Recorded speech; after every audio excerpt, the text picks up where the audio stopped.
आइए हमारे साथ एक बेहद खास मेहमान कार्यक्रम में हो रहे हैं शामिल एमके इन्वेस्टमेंट मैनेजर्स के चीफ इन्वेस्टमेंट ऑफिसर मनीष सोनतालिया साहब। 20 साल से ज़्यादा लंबा गहरा अनुभव रखते हैं आप इक्विटी फंड मैनेजमेंट और रिसर्च का भारतीय बाजारों पर। इससे पहले आप मोतीलाल ओसवाल में सीआईओ के तौर पर लंबे समय तक काम कर चुके हैं। एसकेपी सिक्योरिटीज़ पे वाइस प्रेसिडेंट भी आप रहे हैं। आपने एमबीए की डिग्री हासिल की है कोलकाता से, और इसके अलावा आपने आईसीडब्ल्यू की डिग्री और सीए की डिग्री भी हासिल की है, और आपने बीकॉम किया है सेंट जेवियर्स कॉलेज कोलकाता से। मनीष जी, बहुत बहुत स्वागत है आपका। धन्यवाद हमें समय देने के लिए। सबसे पहले आपको और एमके की पूरी टीम और आपके सभी परिवार वालों को नए साल की बहुत बहुत शुभकामनाएं, बधाइयाँ सर। उम्मीद करते हैं कि नया साल आपके लिए बहुत ही happy new year Anil ji. Happy new year sir, happy new year. और वैसे तो आपने नया साल का मूड माहौल पिछले साल ही बना दिया था। आप सबसे पहले बुलिश होने वाले में थे भारतीय बाज़ारों पे, जब मूड माहौल काफ़ी ख़राब था। और आप कह भी रहते कि हमें बाज़ार काफ़ी मजबूत नज़र आते हैं और बढ़िया तेज़ी बनी है सर वहाँ से निचले स्रों से। अब क्या, व्हाट नेक्स्ट? 2026 कैसा दिखता है आपको? अनिल जी, एक लर्निंग जो रिसेंट मंथ्स में मार्केट में समझ में आ रहा है, वो बेसिकली ये है कि मार्केट में वैल्यूएशन की कंसर्न नहीं है, मार्केट में अर्निंग्स ग्रोथ की कंसर्न नहीं है। मार्केट में एक नया फैक्टर है जो सामने आ रहा है, जो बेसिकली एक हेडविंड और टेलविंड के रूप में देखा जा सकता है। वो है basically over ownership and under ownership. तो on an overall basis market में फंडामेंटली कोई प्रॉब्लम नहीं है, बट चूंकि लास्ट 5 साल में बहुत ज्यादा रिटेल में पैसा आया है और वो डिप्लॉय हुआ है, तो कुछ पॉकेट्स सेक्टर्स में काफी ओवर ओनरशिप की प्रॉब्लम है। और हमने यही देखा है, जब भी वैल्यूएशन की कंफर्ट है या ग्रोथ की कंफर्ट रहती है, पर अगर ओवर ओनरशिप रहती है तो वो एक हेडविंड के रूप में काम आती है। तो कहने का यही मतलब है कि जो ओवर ओन सेक्टर्स हैं, वो थोड़े से हेडविंडेड रहेंगे, थोड़े से टाइम करेक्शन में जा सकते हैं। बट जो सेक्टर्स हेटेड है, जिसमें अंडर ओनरशिप है, और अर्निंग्स ग्रोथ तो बिल्कुल सामने आने वाले 1 साल में देखने को मिलेगा, वो सेक्टर्स में डेफिनेटली टेलविंड दिखेगा, क्योंकि अंडर ओन सेक्टर्स है। तो growth into valuations into over ownership और अंडर ओनरशिप, ये अगर फ्रेमवर्क से काम करे 1 साल में, तो वो काफी मुनाफेदायक साबित हो सकता है। ये बड़ी इंटरेस्टिंग और नई थीम आपने बताई। तो इस थीम में कोई ऐसे आपको लगता है कि स्टॉक्स या सेक्टर्स फिट होते हैं जहाँ पर इस थीम को लगा के देखा जा सकता है? तो एक व्यू पॉइंट ये है अनिल जी, कि जैसे लार्ज कैप सेक्टर्स जो हैं, वो लास्ट 3-4 साल में काफी अंडर ओन्ड है। और चूंकि वहाँ ग्रोथ भी मिड कैप स्मॉल कैप के मुनासिब कम हुई थी, तो वो सेक्टर्स आप देखेंगे कि लास्ट 6-9 महीने में आउट परफॉर्म कर रहे हैं। तो ये एक rotation trade definitely play out हो रहा है। दूसरे जो सेक्टर्स ओवर ओन्ड हैं, वो वही है रेलवेज, डिफेंस, पावर, रिन्यूएबल्स।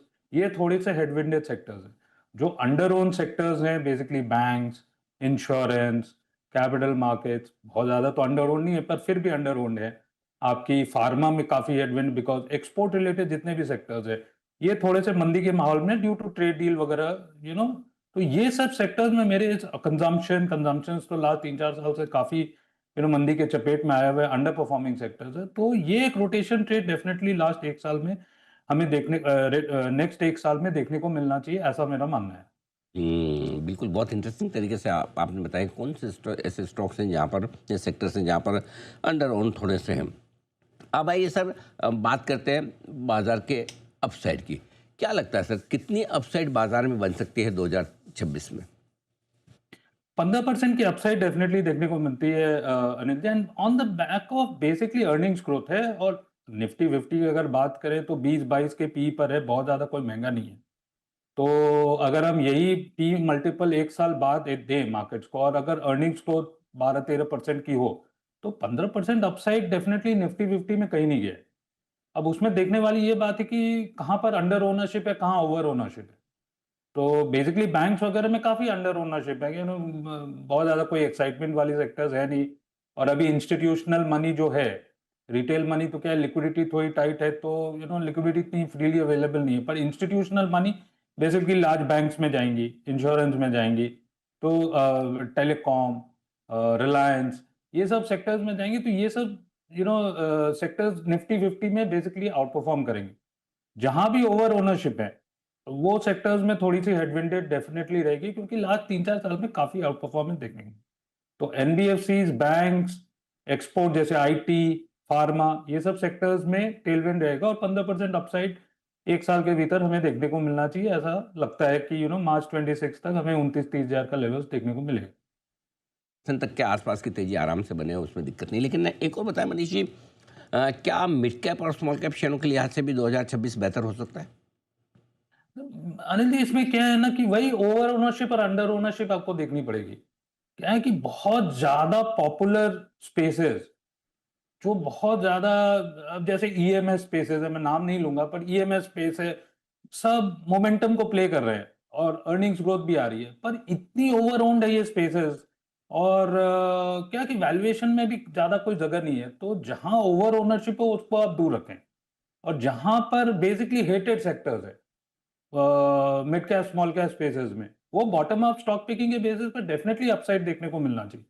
तो आप ये मान लीजिए कि 50% जो स्टॉक्स है वो आउट परफॉर्म नहीं करेंगे, पर 50% जो मिड एंड स्मॉल कैप्स है वो डेफिनेटली आउट परफॉर्म करेंगे, क्योंकि ये हेटेड स्पेसेस है, अंडर ओन्ड स्पेसेस है, अंडर वैल्यूड है, और अर्निंग्स को तो डेफिनेटली एक साल के भीतर हमें देखने को मिलना चाहिए।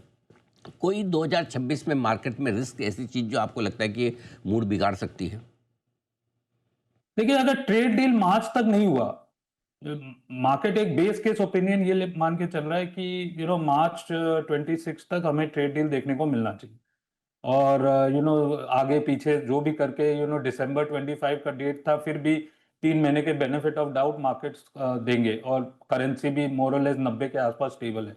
अगर ट्रेड डील मार्च तक नहीं आया तो मेरे हिसाब से करेंसी पर बहुत जबरदस्त प्रेशर आएगा वापस से, और जो एफआईआईज है बहुत जोर से बेचेंगे। फंडामेंटली नहीं है, बट सेंटिमेंट काफी खराब हो जाएगा। तो एक चीज जो बिगाड़ सकता है वो है not finalisation of trade deal by March. ऐसे इकोनॉमिकली बहुत ज्यादा कोई नुकसान नहीं, पर सेंटिमेंट खराब हो जाएंगे। ठीक बात है, अगर ट्रेड डील में देरी हुई तो फिर मामला बिगड़ सकता है। ये आपके लिए इंटरेस्टिंग चीज़ है। अब आइए सर, कुछ ऐसे स्पेस है जिन पर मैं आपसे राय लेना चाहता हूँ। फॉर एग्जांपल, नई नई ज़माने की ये ई कॉमर्स कंपनियाँ, डिजिटल प्लेटफॉर्म कंपनियाँ, क्या लगता है, क्या इन पर क्या व्यू है इस वक्त आपका? क्या 2026 में भी इनमें पैसा बनेगा? अरे जी, again, over ownership under ownership, देखिए वैल्यूएशन यहाँ कहीं भी कंफर्टेबल नहीं है। ग्रोथ है, ग्रोथ देखने को मिलेगा, और चूंकि ये न्यूली लिस्टेड कंपनीज है, बहुत ज्यादा अंडर ओन्ड है ही नहीं किसी के पास शेयर। तो नियर टर्म में कुछ स्पेसेस ऐसे हैं जिसके वैल्यूएशन को जस्टिफाई नहीं किया जा सकता, और ग्रोथ भी इतनी कुछ खास नहीं होगी। पर ये गिरेंगे इसलिए नहीं क्योंकि किसी के पास शेयर ही नहीं है, कोई एफएनएम तो है नहीं कि आप बेच सकेंगे ये सब शेयर। पर कुछ स्पेसेस डेफिनेटली अच्छे हैं, और हमने तो 2 स्पेसेस में इन्वेस्ट किया है लॉन्ग टर्म के पॉइंट ऑफ व्यू से। वो बेसिकली है ग्रो, जो हमें लगता है रिटेल ब्रोकिंग में मास्टर है, और 26% मार्केट शेयर है उनके पास। और अगर कैपिटल मार्केट थीम में तेजी आएगी और इनका प्लेटफॉर्म बिजनेस है, तो यहाँ पर मैसिव ऑपरेटिंग लेवरेज है, एक तो ये है। और ग्रोथ बहुत अच्छा है। और आप ये देख लीजिए, अब आगे पीछे करके 2,000 करोड़ का इस साल का प्रॉफिट, 3,000 नेक्स्ट ईयर FY27, और उसके बाद वाले साल में मेरे को लगता है 4,000 करोड़ का प्रॉफिट। अगर आप 1 लाख करोड़ का भी मार्केट कैप समझे ये स्टॉक के, तो 25 के पी पर है, और बहुत high free cash flow business है। तो क्या है, डिविडेंड भी मिलेंगे। कोई कैपिटल मार्केट प्लेस में कैपिटल इंटेंसिटी तो बहुत हाई होती नहीं है।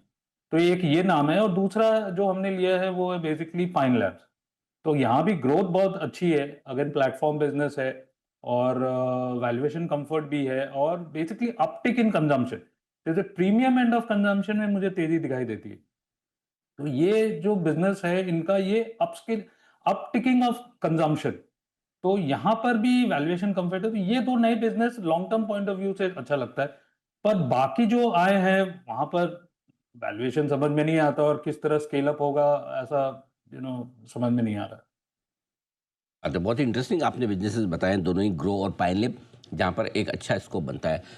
आज अगर आप रखते हैं, आई डोंट नो, रखते नहीं रखते राय, लेकिन गोल्ड और सिल्वर पर, जो कि 2025 के स्टार परफॉर्मर रहे हैं, क्या कोई व्यू है आपका कि 2026 में क्या कुछ हो सकता है?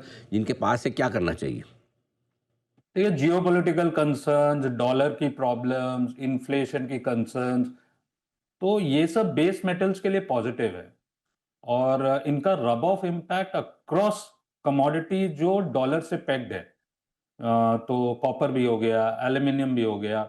तो डॉलर की weakness is the main reason जहाँ पर बेसिकली गोल्ड और सिल्वर में काफ़ी तेज़ी देखने को मिली है, और ये इंडस्ट्रियल मेटल्स है जहाँ बेसिकली आपकी इलेक्ट्रिक व्हीकल, सोलर, ये सब में भी सिल्वर काफ़ी यूज़ होती है। तो अगर आप हिस्टोरिकल एवरेजेस भी देखें तो अभी भी लगता है कि 10 से 15% किसी के भी पोर्टफोलियो में बुलियन रहनी चाहिए। एक रिस्क डाइवर्जन और रिस्क मिटिगेशन फैक्टर के पॉइंट ऑफ व्यू से। आने वाले दिनों में ऐसा ही रहा, जैसे कॉपर काफ़ी तेज़ हो गया। अगर कॉपर का सब्स्टिट्यूट देखें तो वो एल्यूमीनियम है। कॉपर अब $12,000 के करीब है, और ये अगर बहुत ज़्यादा बढ़ जाता है तो क्या है कि सब्स्टिट्यूट में शिफ्ट हो जाएगा, तो उसका रब ऑफ इम्पैक्ट एल्यूमीनियम में देखने को। सो कहने का मतलब है कि मुझे कोई मंदी नहीं दिखाई देती है इंडस्ट्रियल मेटल्स में या बुलियन में, और मेरे हिसाब से जब तक डॉलर के इश्यूज रहेंगे ग्लोबल कॉन्टेक्स्ट में, in terms of inflation, in terms of geopolitical issues, इनमें तेजी बनी रहेगी। कि तो ये मजबूत रहने वाले हैं, सोने चांदी की तेजी इतनी जल्दी से खत्म होने वाली नहीं है। आईटी शेयरों पर भी आपसे राय लेना चाहता हूँ, क्योंकि दोनों तरफ की ओपिनियन बड़ी स्ट्रॉन्ग है। कुछ को लगता है वैल्यूएशन आकर्षक है, कुछ को लगता है अभी भी मामला ठीक नहीं।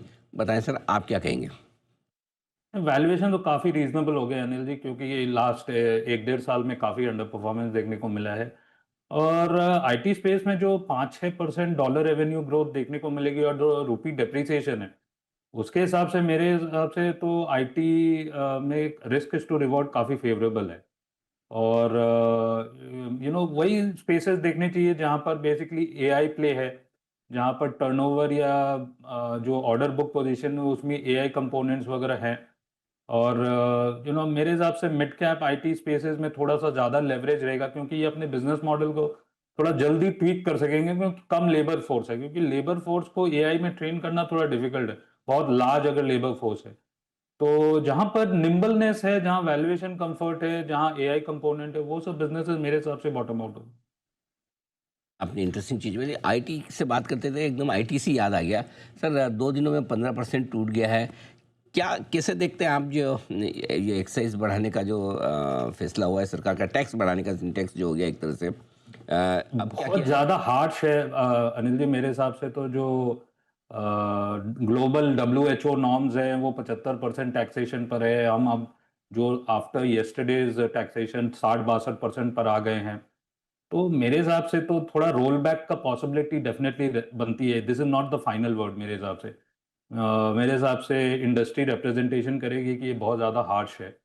एंड क्योंकि 20 से 30% प्राइस इंक्रीज होनी पड़ेगी, और इससे क्या है, स्मगलिंग शुरू हो जाएगा, इलिसिट इलिसिट टोबैको कंजम्पशन बढ़ जाएगा, जो कि ना तो सरकार के लिए अच्छी बात है, क्योंकि रेवेन्यू कलेक्शन नहीं आएगा अगर इलिसिट ट्रेड होना शुरू हो जाए। क्योंकि लास्ट 4-5 साल में हमने देखा है स्मगलिंग बंद हुआ है, और ऑफिशियल लीगल जो टोबैको सिगरेट वगैरह बिजनेस है, उसे गवर्नमेंट को भी रेवेन्यू कलेक्शन अच्छी मिल रही थी। बट यहाँ पर तो क्या है कि इतनी शार्प इंक्रीज हुई है, उसके कारण डिमांड डिस्ट्रक्शन होगा, वॉल्यूम डीग्रोथ होगा, और स्मगलिंग बढ़ेगी। तो मेरे हिसाब से ये ट्रेड रिप्रेजेंटेशन होगा गवर्नमेंट को, एंड मे बी थोड़ा बहुत कुछ रोल बैक हो सकता है, पर डेफिनेटली नेगेटिव है।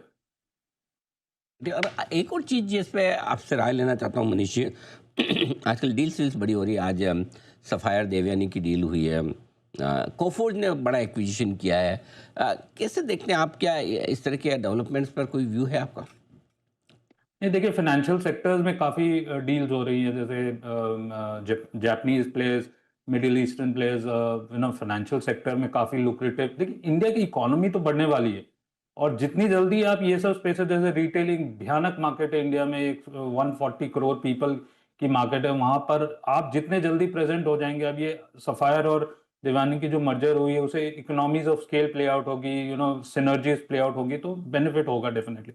और ये सब ब्रांडेड प्लेज हैं, तो साइज ऑफ द अपॉर्चुनिटी तो बहुत बड़ी है, और इसी के कारण ये लुक्रेटिवनेस जो वैल्यूएशन के रूप में आ रही है, इसी कारण ये सब डील हो रहे हैं, आने वाले दिनों में और देखने को मिलेगा। तो जहां भी ग्रोथ एंड वैल्यूएशन की एसिमेट्री रहेगी अक्रॉस सेक्टर, आईटी में बोल लीजिए, रिटेलिंग में बोल लीजिए, फाइनेंशियल सेक्टर में बोल लीजिए, India offers a great growth space according to me. ये है आपके लिए। पूरा का पूरा डेवलपमेंट। मनीष सर, बहुत बहुत धन्यवाद, आपने समय दिया। और मार्केट ही नहीं, बाकी सारे बड़े मार्केट से जुड़े मुद्दों पर भी अपने बेबाक राय आपने रखी। Thank you so much sir.